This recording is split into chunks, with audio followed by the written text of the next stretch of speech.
Assalamualaikum warahmatullahi wabarakatuh. Halo adik-adik, bagaimana kabarnya semua? Semoga semuanya dalam keadaan sehat dan sehat walafiat ya. Ya, terima kasih juga kepada Bapak dan Ibu Guru yang telah mendampingi adik-adik semua dalam mengikuti program Smart School, ya khususnya dalam pelajaran bahasa Inggris.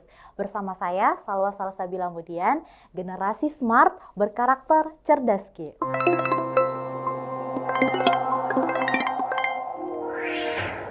Ya, adik-adik seperti yang kita ketahui ya, dalam mengerjakan soal literasi bahasa Inggris, selalu kita temui adalah beberapa narasi teks atau jenis-jenis teks. Nah, pada hari ini tentunya saya akan menemani adik-adik untuk belajar salah satu narasi teks yang berupa naratif teks.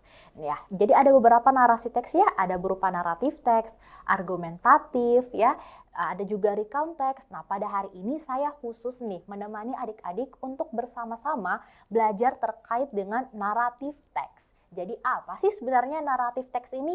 Nah, saya yakin adik-adik sudah pernah nih mendengarkan atau mungkin ada yang udah mempelajari tentang jenis teks yang berupa naratif teks.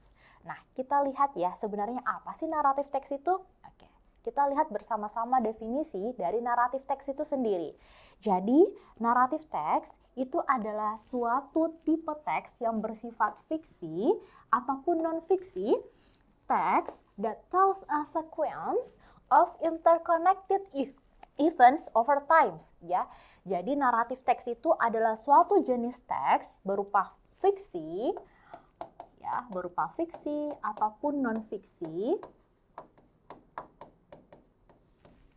Non-fiksi yang menceritakan ya atau menjelaskan tentang suatu kondisi ya yang menghubungkan antara satu event, satu peristiwa dengan peristiwa lainnya, yaitu saling berkaitan ya. It means purpose, jadi mana teks naratif teks ini bertujuan untuk menghibur ya, untuk mengedukasi,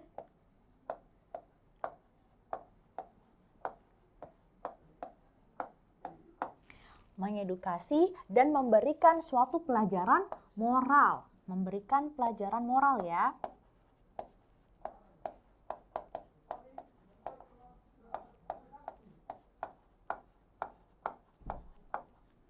Pelajaran moral kepada pembaca. This text focuses, jadi teks ini berfokus kepada konflik ya dan resolution atau resolusi terhadap konflik tersebut. Jadi apa sih naratif teks itu? Jadi naratif teks ini merupakan suatu jenis teks baik yang berupa fiksi maupun non-fiksional maupun cerita yang non-fiksi yang menceritakan tentang suatu peristiwa yang saling berkaitan ya. Peristiwa yang saling berkaitan antara satu peristiwa dengan peristiwa lainnya. Its main purpose, jadi di mana teks naratif ini bertujuan untuk menghibur, kemudian mengedukasi, ataupun memberikan pelajaran moral kepada para pembaca. Dan biasanya jenis teks ini berfokus kepada suatu konflik yang dimana ada konflik pasti ada namanya resolusi atau penyelesaian dalam konflik tersebut. Nah itu ya, jadi kita udah mengetahui nih ya apa sih yang dimaksud dengan naratif teks. Jadi naratif teks itu berupa cerita fiksi maupun cerita non fiksi. Oke, kita lanjut lagi. Jenis-jenis types of narrative text. Jadi ternyata narrative text itu sendiri memiliki beberapa jenis ya. Nah, ada berupa fairy tales atau dongeng, kemudian folk tales atau cerita rakyat, kemudian myths atau mitos, dan kemudian ada legends atau berupa legenda. Nah, kita ke poin dulu yang pertama adalah fairy tales yang berupa dongeng. Jadi jenis naratif teks yang berupa dongeng itu ya, kita lihat children's stories about magical creatures. Jadi di mana ini berupa cerita anak yang bercerita tentang makhluk-makhluk ajaib ya, tentang dunia sihir. Nah, sorcery itu artinya adalah sihir ya, sorcery itu artinya sihir, and usually have a happy ending. Dan biasanya fairy tales atau dongeng ini memiliki kisah yang happy ending ya. Misalnya seperti Cinderella ataupun Snow White. Atau mungkin di sini ada adik-adik yang suka nonton film Disney. Nah, film Disney itu merupakan salah satu contoh cerita folk tales ya, atau cerita dongeng seperti Pocahontas juga bisa, atau ada yang suka Mulan. Nah, itu merupakan salah satu cerita naratif teks berupa folk tales atau dongeng. Nah, kita berlanjut lagi poin yang kedua, yaitu cerita yang berkaitan dengan folk tales atau cerita rakyat, yaitu traditional stories passed down orally. Jadi merupakan cerita rakyat ya yang diceritakan secara down orally. Ini artinya adalah turun temurun secara lisan ya. Turun temurun secara lisan.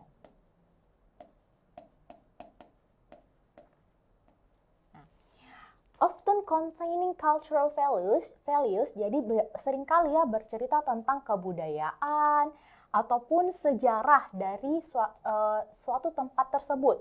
Seperti Lutung Kasarung. Lutung Kasarung ini kan dari Jawa Barat ya. Dari Jawa Barat. Ya, jadi kalau cerita rakyat itu dia lebih cerita kepada cerita yang berkaitan secara lisan ya, diceritakan secara turun-temurun.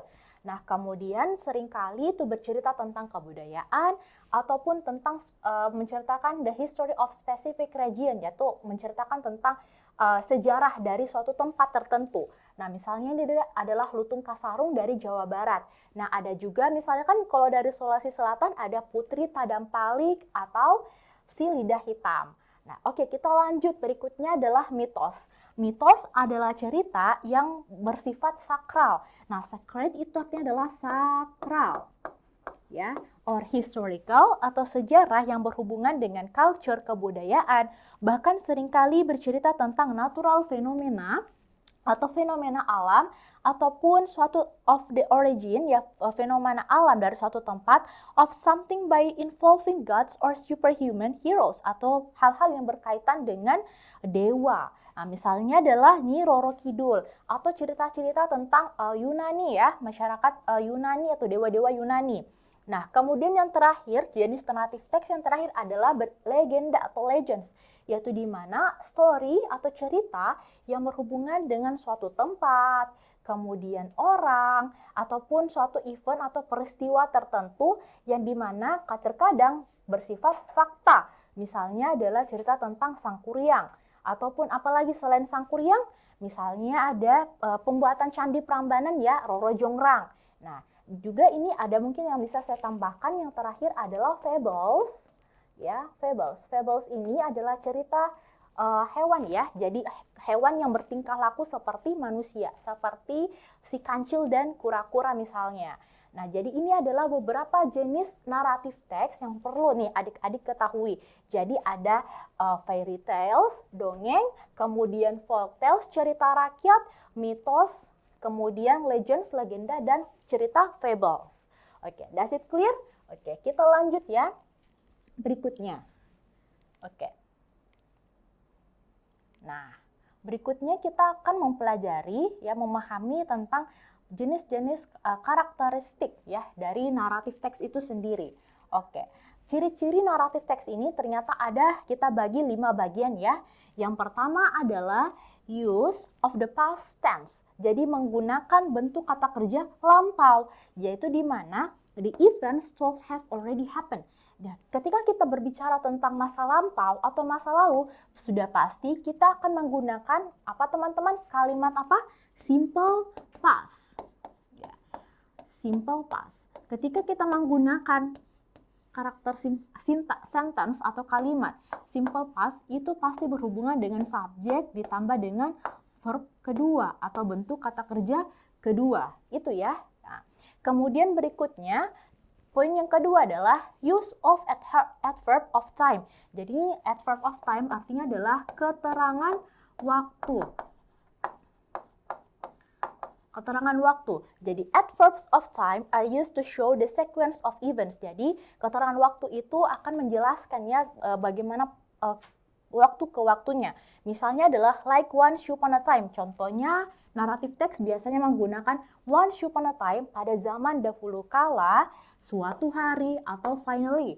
Kemudian spesifik yang ketiga yaitu refers to specific characters or places. Jadi merujuk kepada suatu karakter yang secara spesifik ataupun suatu tempat. Nah, biasanya seperti ini spesifik karakter, mungkin ada teman-teman yang tahu, misalkan adalah Roro Jongrang misalnya. Roro Jongrang. Kemudian places, apa places? Candi Prambanan, ya. Candi Prambanan. Oke.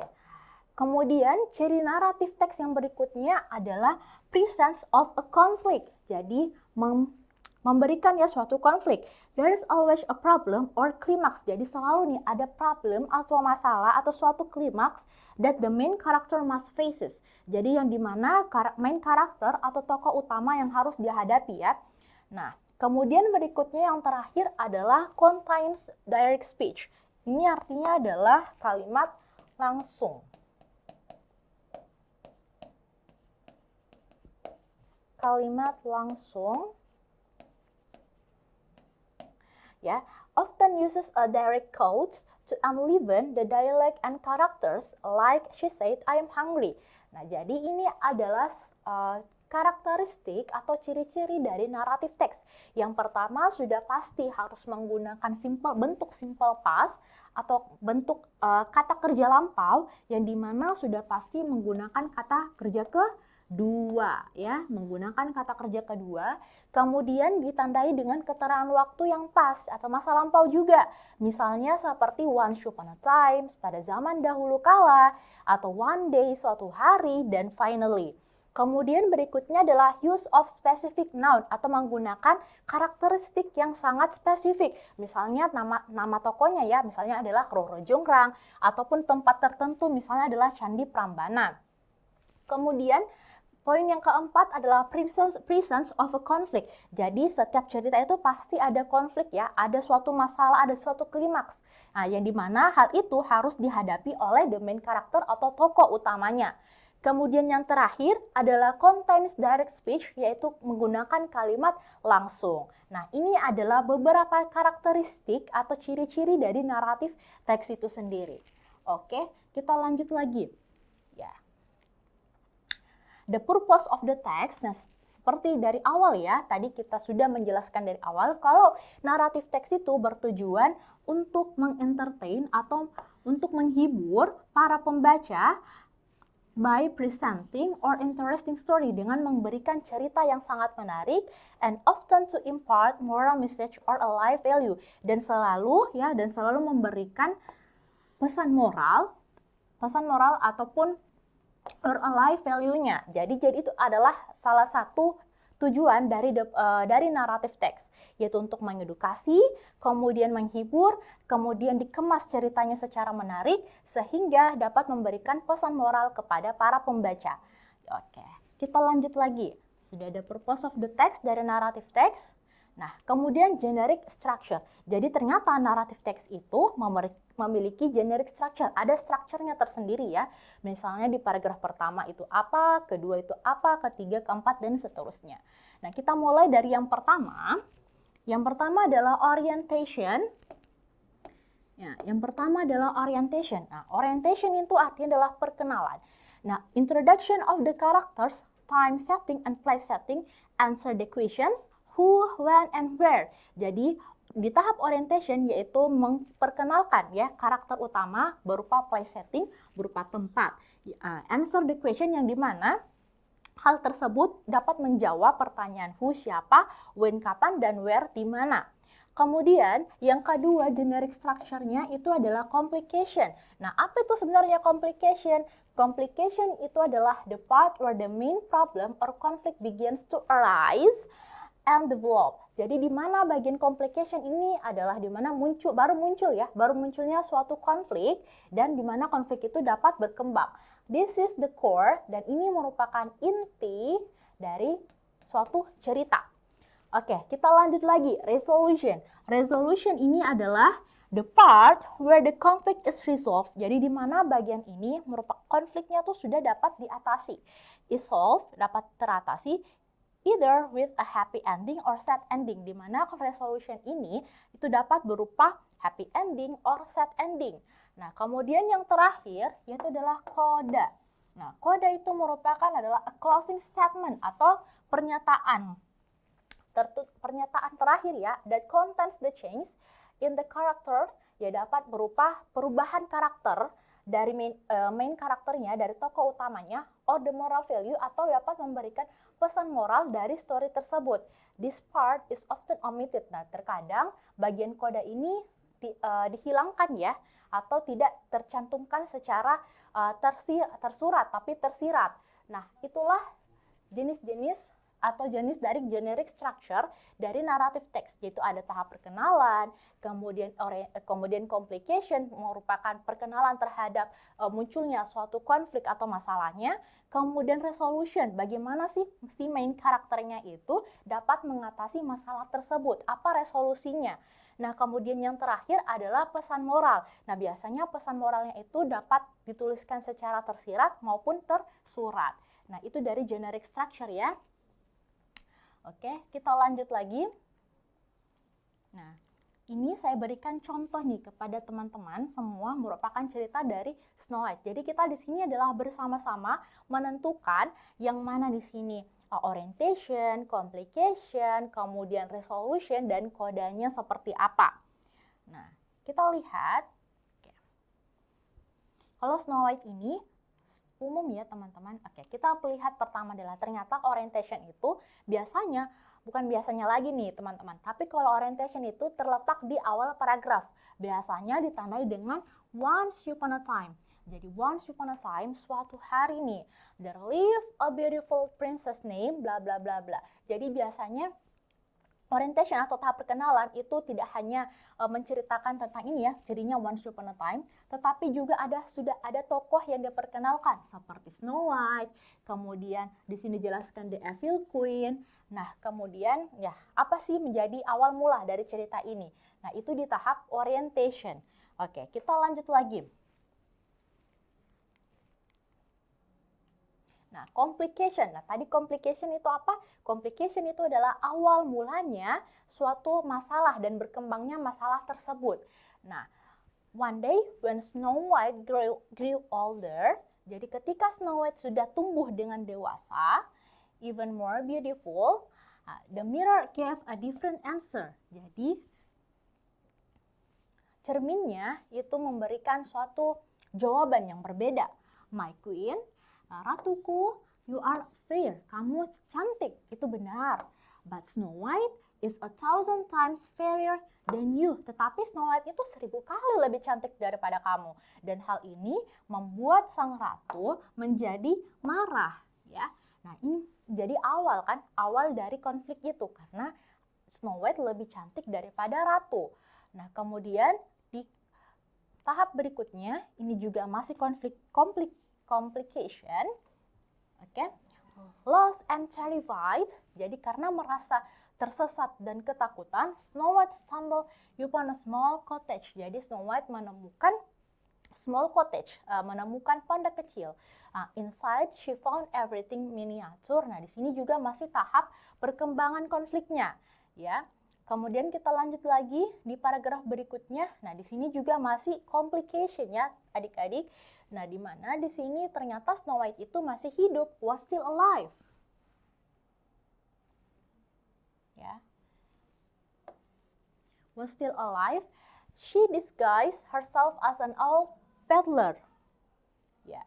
Jadi si ratu itu dia menyamarkan dirinya sebagai an old peddler woman, sebagai pedagang tua, dan Snow White mengabaikan warning, yang mengabaikan perintah ya, atau mengabaikan larangan dari kurcaci itu. Snow White open the door, kemudian Snow White membuka pintunya.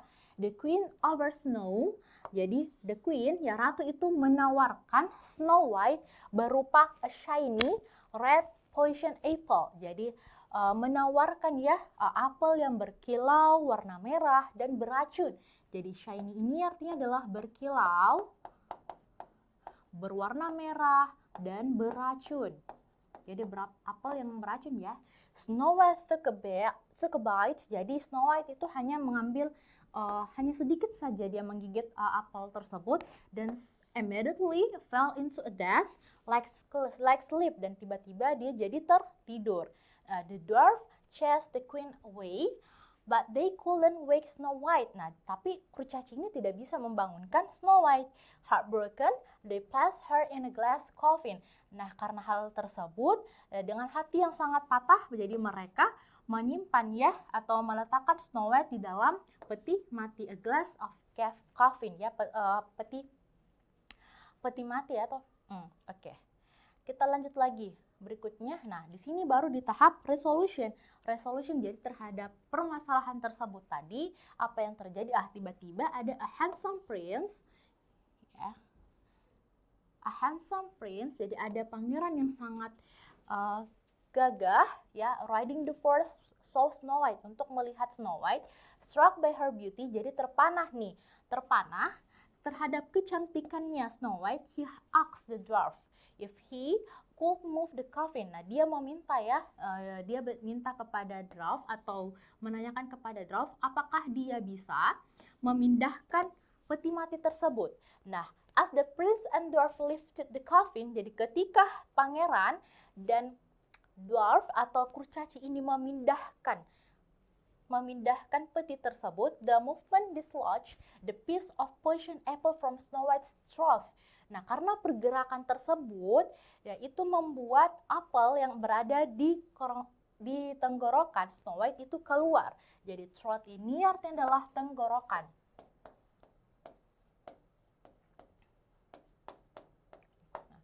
She instantly woke up, dan tiba-tiba dia menjadi terbangun. The prince asked her to marry him, dan pangeran meminta kepada Snow White untuk menikahinya, and Snow White happily accepted, dan Snow White dengan bahagia menerimanya. Nah, di sini adalah tahap resolution. Nah, kita lihat tahap terakhir. Nah, di tahap coda, yaitu di mana berupa kesimpulan ya, bisa berupa pesan moral. Apa sih yang ingin disampaikan penulis kepada pembaca? Jadi Snow White married the prince and live happily ever after. Jadi Snow White akhirnya menikah nih bersama dengan pangeran dan hidup bahagia selamanya. Nah, dan ini menunjukkan proving that goodness and kindness will always triumph over evil and jealousy. Jadi hal ini membuktikan bahwa kebaikan selalu menang di atas kejahatan. Ya, itu adalah ciri-ciri dari naratif teks ya. Tadi ada beberapa generic structure-nya, ada mulai dari orientation, kemudian complication, resolution, dan ini adalah tahap terakhir adalah coda. Nah, jadi sekian ya adik-adik materi terkait dengan naratif teks yang tadi. Jadi naratif teks itu adalah cerita yang berisikan tentang cerita fiksi maupun non-fiksi yang diceritakan secara berurutan ya sesuai dengan peristiwa masing-masingnya. Kemudian tadi dari naratif teks itu, salah satu cirinya adalah selalu menggunakan bentuk kata kerja kedua atau menceritakan masa lampau. Kemudian juga selalu memberikan specific noun atau kata benda yang secara spesifik, entah itu person atau orang ataupun suatu tempat tertentu secara spesifik. Nah, kemudian apalagi nih adik-adik? Kemudian juga menggunakan kalimat langsung. Nah, kemudian tadi dari cerita Snow White kita sudah membagi nih ke beberapa bagian ya, ada orientation, kemudian complication, kemudian resolution dan coda. Di mana orientation merupakan tahap perkenalan, biasanya ditandai dengan once upon a time ya, pada zaman dahulu kala. Kemudian di paragraf tersebut juga sudah dijelaskan, sudah disebutkan namanya Snow White, kemudian tadi Queen Evil. Nah, itu tadi ya. Kemudian yang kedua adalah tahap complication. Nah, kalau di tahap complication itu apa adik-adik? Nah, kalau di tahap complication di mana mulai munculnya atau berkembangnya suatu masalah ya, masalahnya tersebut. Kemudian di tahap resolution di mana si pemeran utamanya atau the main karakternya itu bagaimana sih caranya menghadapi konflik tersebut. Dan yang terakhir ini adalah coda, yaitu pesan moral, apa yang ingin disampaikan oleh penulis terhadap melalui cerita rakyat tadi atau cerita dongeng atau cerita rakyat, dongeng ataupun cerita fable dalam cerita tersebut. Oke, does it clear adik-adik? Saya harap adik-adik semua dapat memahami ya materi tentang naratif teks yang tadi. Sekian dari saya. Wassalamualaikum warahmatullahi wabarakatuh.